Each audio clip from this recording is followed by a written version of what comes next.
Back at it again, Scott Spencer. You know what time it is. It's time for the final top 100 East Texas players of 2023. We are down to number 10 through 1. The top 10 players from East Texas from 2023.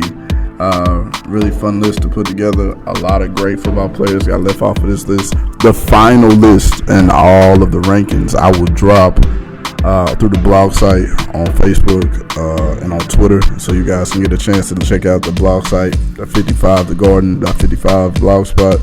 Yeah, we're gonna listen. We're gonna list all of the players. We're gonna look at all the players I looked at over the course of this top 100.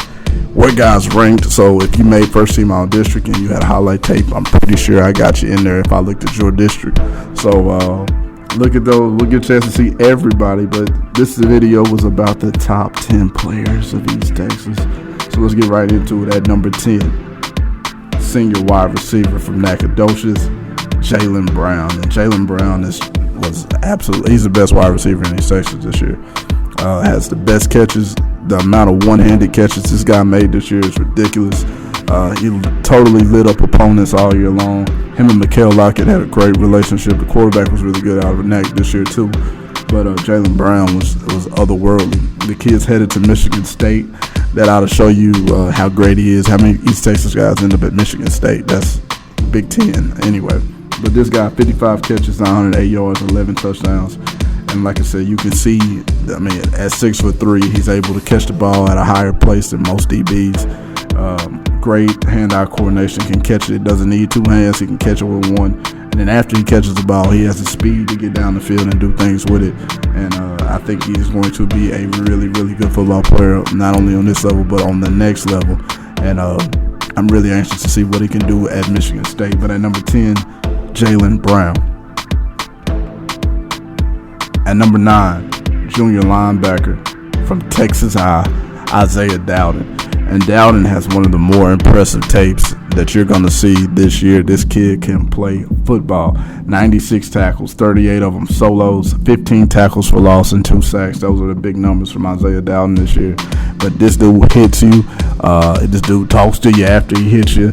And that's kind of like what they do out there at Texas High. A lot of charisma, a lot of swagger, a lot of that out there at Texas High. And Isaiah Dowden is bred in that. You can tell he is from that culture, and he is one of those guys that can get it.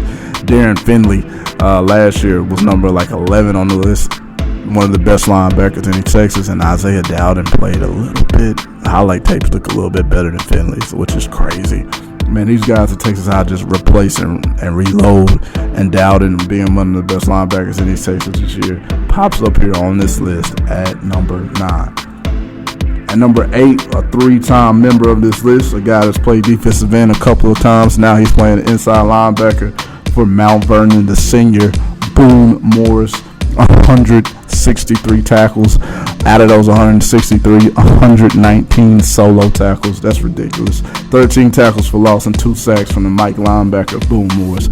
501 career tackles for Boon Morris. This isn't a career list. This is about what he did this year. But that just kind of lets you know that the 3-time member of this list is one of the best players from East Texas and has one of the best resumes from East Texas, period. Boon Morris is headed to Kansas State. Which is cool. He'll still be in that purple and white, and he kind of fits into the mold of the tough, hard-nosed kids that play at Kansas State that have to be a part of that program, have to be a part of that culture. Best of luck to Boone Morris. I think he's exceptional. I think he hits hard. I think he runs fast. I think he's a hell of a football player, and I think he'll do great things at Kansas State. Coming in here on the list at number 8, senior Boone Morris.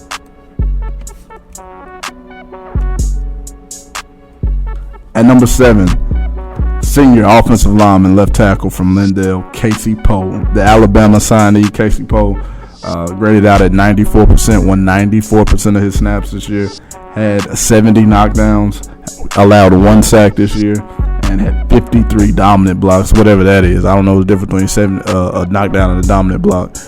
Maybe 53 absolutely depleted you, and the other 17 you ended up on the ground. Either way, it's good for me. Casey Poe, big, athletic, strong, great feet, great posture. I was really high on him after a sophomore. I think he made the list at number 40 his sophomore year. A guy that I kind of just stapled as probably the next pro from one of these lists. This guy is headed to Alabama. All things point in that direction. He'll probably be a guard at Alabama, just knowing how big those animals and creatures are that they have down there. At 6'5", 315, he'll probably be a guard. And I think the world of him. I think he's a future Sunday guy. I think he's really that good. And he has that frame. He has that mindset. Lindale does great things over there on the offensive line. I think he was Alfred. Coach, shout out to Coach Alfred out there. If that's not his name, then I'm just wrong. But, hey, great job of what they do out there at Lindale. The third member of this offensive line to be a part of it. This is the third year in a row that they had 3 guys on their offensive line make this list. Casey Poe, Cameron Griffin, and then the tackle Williams as well, Cameron Williams. So at number 7, a really good football player headed to Alabama, Casey Poe. At number 6, quite possibly the most valuable player on this list, but a senior running back from Gilmer, might even be the fastest player on this list. Last year won the 100-meter dash with a 10. I think he ran at 10.2. What? I think he ran 10.2 last year at the state meet. But you can see that obviously come onto the field. He's not a track guy playing football. He's a football player that can run really fast on the track. Will Henderson is really, really good. 291 carries, 2,737 rush yards. He adds another 449 receiving yards, and he had 38 total touchdowns for the state champion Gilmer Buckeyes. There's no doubt he was the MVP of the Gilmer Buckeyes this year. This guy is lightning. And once he gets a crease in the open space, he can go. He runs through contact. Not really the best juker in the world. Doesn't really have the best skill set and moves in that sense. But he doesn't need it when he can put his foot in the ground and run by and run past and run through your entire defense. A really good senior year from Will Henderson. Watching the state championship game, he really had a real case to be number 1 on this list, and probably still does. And it's probably gotten old by me a little bit by being here placed at number 6. But an exceptional talent and with exceptional speed, and had a hell of a senior year. Cracks the top 10 right here at number 6, Will Henderson. At number 5, a senior running back headed to Notre Dame from Lufkin, Texas, Kedren Young. And Kedren Young, second time making the list this year.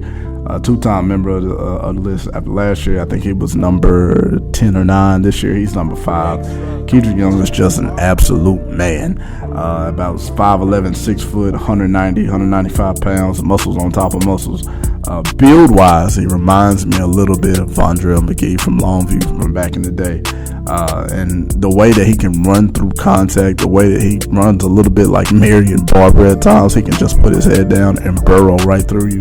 He's a hell of a running back. He's got the speed to finish every big run. There's not a run he can't do.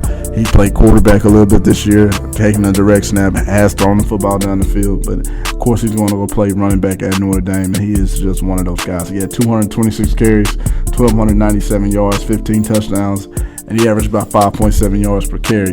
That shows you how much he was carrying the ball this year, and it also shows you the type of talent level that was around him blocking for him with that 5.7 yards per carry. This dude is a really good football player. That was not on a really good Lufkin football team this year, and I can't really penalize how good of a player he was because of how good the team did. And so at number 5, Kedren Young pops up here, the senior from Lufkin. At number 4, a junior outside linebacker from Chapel Hill, Trevor Brooks. Trevor Brooks pops up here on this list, and I was kind of surprised of how high he finished because, I thought Trevor Brooks initially preseason was a top 10 player this year. I didn't know he would finish number 4 on the list this year. 143 tackles. Of those 143 tackles, 39 of them behind the line of scrimmage. 15 sacks this year and 1 interception. When you watch him play, he looks like the high school version of Micah Parsons. He plays off the edge. He is rushing the majority of the time, even though he can and is athletic enough. At one point, he was listed as a safety for Chapel Hill. Early his freshman and sophomore year, moved down closer to the ball last year as an outside linebacker. This year, he was playing more of a 6 technique. Like, he was literally coming off the edge of the tight end, and he was playing up there at the line of scrimmage, a lot like Micah Parsons, who you can put in a lot of different places. The athleticism, maybe he doesn't run a 4.3, but he also hasn't been to college yet and been under that kind of system yet. This dude is exceptionally fast. He probably runs a 4.5 40. He's really strong. He makes impact every single play that he's out there. You better account for him or he's going to make the tackle. I saw him live against Kilgore, and I was just blown away about the speed that he plays with and how much of a force he is off of the edge. I think he's a great football player, and I think he was the best defensive player this year in East Texas. So if there was a defensive MVP that I would give out, it would be Trevor Brooks. But what an exceptional year for Brooks this year for Chapel Hill. At number 3, a senior quarterback / safety, but mainly quarterback from Pleasant Grove, an Arkansas signee, Amari Johnson. And Amari Johnson has some big numbers this year: 2,274 passing yards, 32 passing touchdowns, 857 rushing yards, and 18 rushing touchdowns. A huge statistical year, 50 touchdowns overall on offense, and just a guy that filled it up this year. Man, Pleasant Grove, of course, I thought was the strongest team in 4A this year, and was expected them to beat Carthage. Of course, Carthage won the game of the year, even to be upset the next week. But what an exceptional performance from Amari Johnson, the senior quarterback. About 5'11", 185, 190 pounds. He's really going to be a DB at Arkansas. But at that athleticism, he can throw the ball, can throw it for a distance. Had a really good throw against Carthage for the touchdown to Torian Phillips that you saw on his highlight tape. And this dude here just has the upper echelon athleticism to do whatever he wants to do on the field. He's a really good football player, and he pops up here on this list at number 3, the senior quarterback from Pleasant Grove, Amari Johnson. At number 2, Taylor Tatum, the senior running back from Longview, the number 1 running back in the nation, the Oklahoma signee, dual sport guy, plays baseball and football. And part of the reason why Longview didn't get a chance to get that rematch with Alito is because Taylor Tatum dislocated his wrist in the first half against Frisco Reedy. And a part of, the offense definitely suffered. The offense was built around Taylor Tatum, and when you got a guy this good, you build your offense around this guy.